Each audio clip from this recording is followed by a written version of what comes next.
Bonsoir, bienvenue à La Facture. En avez-vous assez parfois de vous faire raconter des bobards par quelqu'un qui veut faire une piastre, comme on dit? L'eau de votre robinet, filtrée par votre municipalité, est très bonne. Alors quand un vendeur se pointe chez vous et utilise des arguments fallacieux pour vous convaincre que vous buvez des saletés et qu'il y a même un danger de cancer pour vous, ça dépasse un peu les bornes. D'autant plus que l'appareil qu'il vous offre coûte 5 000 $.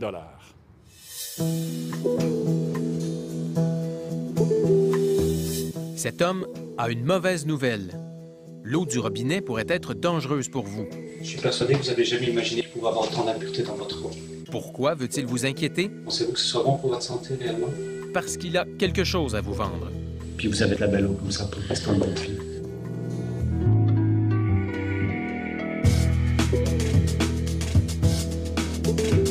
Au début de l'été dernier, les propriétaires de plusieurs quartiers résidentiels au Québec découvrent un sac accroché à leur porte. Une compagnie, Eagle, propose de venir à la maison tester gratuitement la qualité de l'eau. Eagle vend des adoucisseurs d'eau et des filtres à osmose inversée. Ces appareils éliminent les sels minéraux et les contaminants de l'eau, qui en ressort complètement purifiée. Mais les quartiers ciblés sont reliés à un aqueduc public, dont l'eau est déjà très bonne. Alors, nous avons voulu savoir ce que les vendeurs Eagle disent aux gens pour les convaincre d'acheter leurs appareils qui coûtent 5 000 $. Nous avons pris rendez-vous avec un vendeur. Une caméra cachée filme la rencontre. Le vendeur arrive. Il fait un test et nous annonce qu'il y a de la dureté dans notre eau. Combien? 7 grammes de dureté. Vous savez c'est quoi? Non? C'est ce que je vais vous expliquer. OK. Les grains de dureté indiquent la quantité dans l'eau de deux sels minéraux, le calcium et le magnésium. À 7, notre eau est modérément dure. C'est le cas de la majorité des foyers nord-américains. L'eau contenant des minéraux a le désavantage de laisser des dépôts de calcaire dans différents appareils. Aussi, l'eau dure mousse et rince moins bien que l'eau douce. L'important, c'est pas d'avoir 1, 2, 3, 8 ou 10. Idéalement, vous devez avoir 0.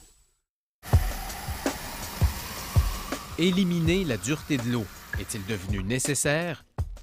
Nous avons posé la question à Benoît Barbeau, un ingénieur spécialisé en traitement de l'eau à Polytechnique. Point de vue santé, il n'y a pas d'études qui montrent que le fait de boire une eau qui est très dure serait mauvaise pour la santé. On peut ne jamais traiter une eau dure parce que c'est une question qui est d'ordre esthétique. Mais normalement, à partir de la limite de 200 mg par litre, c'est là qu'on va commencer à penser à traiter pour la dureté. Pour nous montrer ces sels minéraux, Benoît Barbeau ajoute un produit réactif qui les fait précipiter sous forme de dépôt.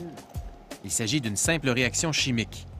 Mais en faisant cette expérience devant nous à la maison, le vendeur sème le doute dans notre esprit. Regardez, quand vous buvez l'eau du robinet, c'est ça qui rentre dans votre corps. Pensez-vous que ce soit bon pour votre santé? Ça ne prend pas la tête à Papineau.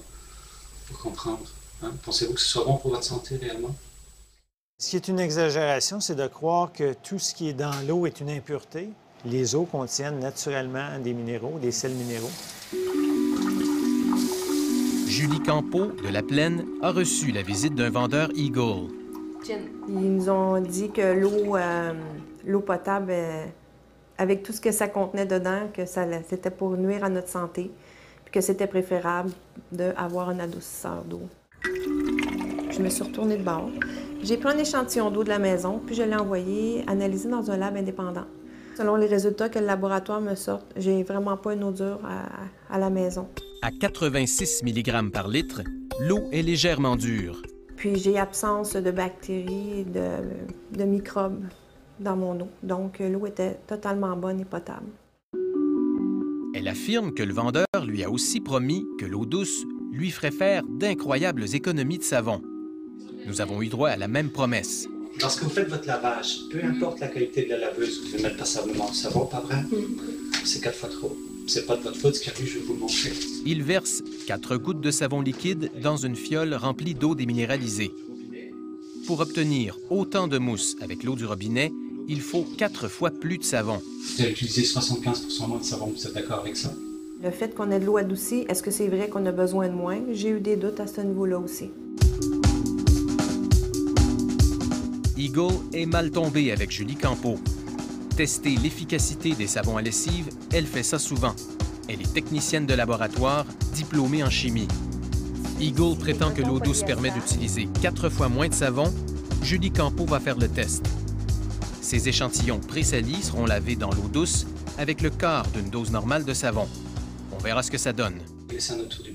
Le vendeur poursuit sa présentation. Il nous annonce que l'eau potable contient plusieurs produits cancérigènes. Les agences gouvernementales ont dénombré environ 700 produits chimiques d'origine organique passant par un robinet. Les normes actuelles de filtration ne régularisent que 60 d'entre eux. Donc, à votre avis, les 640 autres risquent de passer. Il ajoute qu'on trouve aussi dans l'eau des résidus de médicaments. Ils en ont quand même beaucoup parlé à la télévision aussi de ça. Ils ne peuvent pas l'extraire, ça. Ils ne sont pas capables de l'extraire, donc vous pouvez prendre une dose d'antidépresseur. Il est vrai qu'on trouve dans l'eau des traces de nombreux produits. Mais encore faut-il connaître le risque réel associé à leur présence. Nous avons montré cet extrait à Benoît Barbeau. Donc vous pouvez prendre une dose d'antidépresseur, il y a tout ça. Bien, en fait, le principal risque chimique en eau potable, c'est vraiment pas les médicaments. C'est plutôt la présence d'organochlorés qu'on peut retrouver parce qu'on utilise le chlore pour faire la désinfection.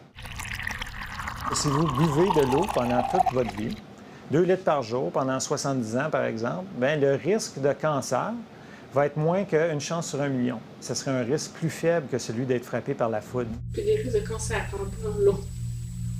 Ça vous étonne? Oui. Si vous reculez de 50 ans en arrière, est-ce qu'on parlait autant de cancer qu'on parle aujourd'hui? La compagnie Eagle est située à Saint-Eustache. Le directeur des ventes, Steve Boulanger, a accepté de nous rencontrer. Toutes les autorités compétentes, que ce soit ici, ailleurs, disent que l'eau du robinet, l'eau dure même, est sans danger pour la santé. Est-ce que vous êtes d'accord avec ça? À ce moment-là, on n'a pas le choix de se référer à différentes études. C'est paradoxal parce qu'il y a des gens qui sont pour, il y a des gens qui sont contre, comme dans n'importe quoi. Steve Boulanger admet que son vendeur a exagéré dans certains cas, mais il croit que la présentation d'Eagle est globalement objective. Si on prend le temps de fouiller sur l'Internet, on va trouver tout plein d'informations. Mais est-ce qu'on est en mesure de se prononcer sur ça? Pas du tout. On démontre les faits et c'est au consommateur par la suite de faire son propre déduction de la situation. Là. En réalité, Eagle fournit à ses vendeurs une revue de presse essentiellement négative sur l'eau potable. Que 80% des maladies sont liées directement à l'eau. Des nuances s'imposent, mais le vendeur ne les fait pas. Grenouille difforme, l'eau est mise en cause. Il y a la petite grenouille. On le fait toujours avec nuance sur d'où vient l'étude et que ça ne veut pas dire que c'est applicable à l'endroit où est-ce qu'on est. N'est-ce pas? Ben, moi, j'ai trouvé qu'il n'y avait pas beaucoup de nuances dans le discours du vendeur. Encore une fois. Je ne l'ai pas entendu dire que l'eau du robinet n'était pas dangereuse pour la santé. Je ne l'ai pas entendu nuancer les risques sur le cancer. Je ne l'ai pas entendu expliquer correctement quels étaient les dangers liés au chlore. On devra faire une réévaluation à ce niveau-là, sans aucun doute. Puis, je suis en accord avec vous à ce sujet-là. On devra reviser et réévaluer à ce moment-là. De retour au laboratoire avec Julie Campeau. Elle a lavé ses échantillons avec de l'eau adoucie, avec 4 fois moins de savon, comme le recommande la compagnie. Alors, est-ce aussi efficace? Beaucoup moins efficace. Sur la tâche d'huile au charbon noir, c'est beaucoup moins efficace. Là, on parle quasiment de 7 fois moins efficace. On peut même voir la différence à l'œil nu au niveau de la saleté sur le tissu. Si c'est le cas, on revisera la situation sans aucun équivoque. Le vendeur a raté sa vente cette fois-ci.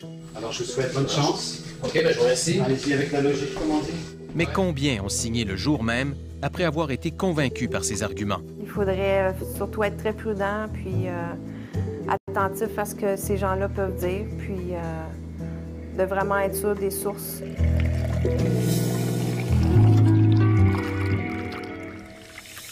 La compagnie Eagle nous affirme qu'elle a fait son examen de conscience. Elle vient de refaire sa présentation. Fini donc les histoires d'horreur et les prétendues économies. Maintenant, si vous avez des doutes sur la qualité de votre eau, rendez-vous sur le site Internet de la facture. Nous vous indiquerons comment trouver un laboratoire qui n'aura rien d'autre à vous vendre. Également sur notre site, une entrevue avec l'expert Benoît Barbeau sur la qualité de l'eau que nous buvons.